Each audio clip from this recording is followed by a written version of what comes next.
Police officer का आखिरी voice message दुनिया न्यूज़ को मौसूल हो चुका है। हम 18 घंटे से फंसे हुए हैं, बताएं करें क्या, कहां जाएं।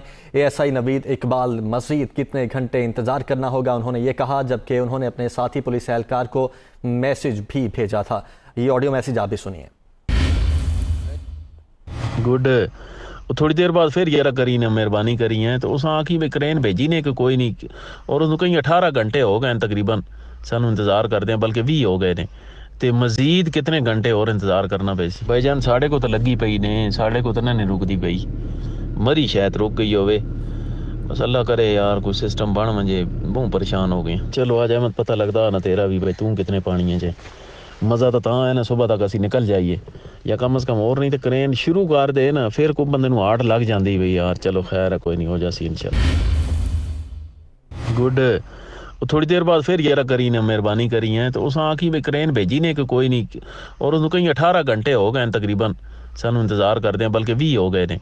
ते मजीद कितने घंटे और इंतजार करना पे भाईजान। साढ़े को तो लगी पई ने, साढ़े को तो ना नहीं रुकती पई, मरी शायद रुक गई होवे।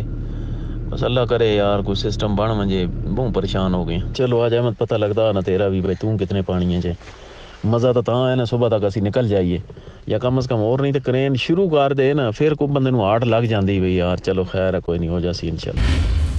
अब्बास से आई फैमिली के 5 अफराद जाँ बहक हो गए। जाँ बहक होने वाली फैमिली इस्लामाबाद पुलिस अफसर की थी। एएसआई नवीद इकबाल थाना कोहसार में तैनात था, पुलिस की जानिब से यह बताया गया है।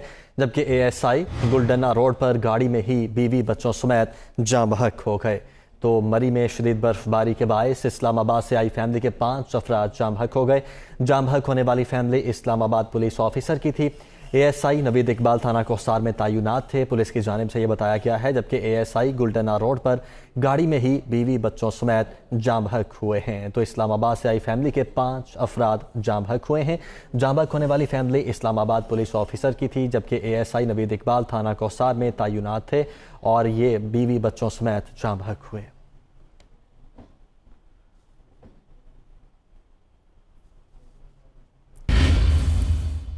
महकमा मौसमियात ने वज़ीर-ए-आज़म ऑफिस को बर्फबारी से मुतल्लिक पहले ही आगाह कर दिया था। महकमा मौसमियात ने पहला अलर्ट 31 दिसंबर जबकि दूसरा 5 जनवरी को जारी किया था।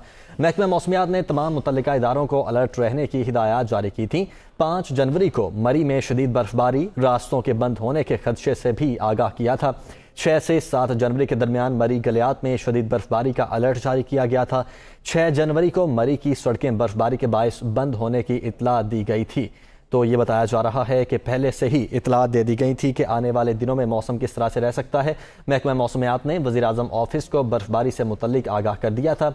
महकमा मौसमियात ने पहला अलर्ट 31 दिसंबर जबकि दूसरा 5 जनवरी को जारी किया था। महकमा मौसमियात ने तमाम मुतल्लिका इदारों को अलर्ट रहने की हिदायत भी जारी की थी। कमरुल मुनव्वर इस वक्त हमारे साथ मौजूद हैं।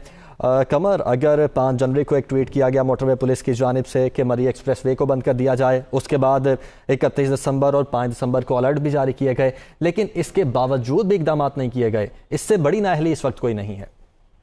जी बिल्कुल, अगर ये कहा जाए तो गलत ना होगा, क्योंकि जिस तरह ये सारे मैसेजेस ना सिर्फ ट्विटर पे डिसमिनेट किए गए और उनको बताया गया कि 5 जनवरी को एक ट्वीट था शाम 6:52 पे, जिसमें मोटरवे पुलिस ने ये कहा था कि आगे बॉटल नेक बन रही है, इस वजह से मरी एक्सप्रेसवे पर आने वाली ट्रैफिक को जो है वो रोक दिया जाए और मरी मजीद गाड़ियां ना आने दी जाए। इसी पर अमल नहीं किया गया था। हम उसके बाद गाड़ियां वहां पे इकट्ठी होती रहीं और बड़ी तादाद में गाड़ी जब वहां पर पहुंच गई तो वो बॉटल नेक के करीब, जो गुलटन्ना के करीब बनती है, 5 किलोमीटर का ये एरिया है, वहां पर मुकम्मल तौर पर ट्रैफिक जैम हो गई थी, जिसके बाद ये इंतजामिया की नाअहली सामने नजर आ रही है। कमर, बहुत शुक्रिया आपका।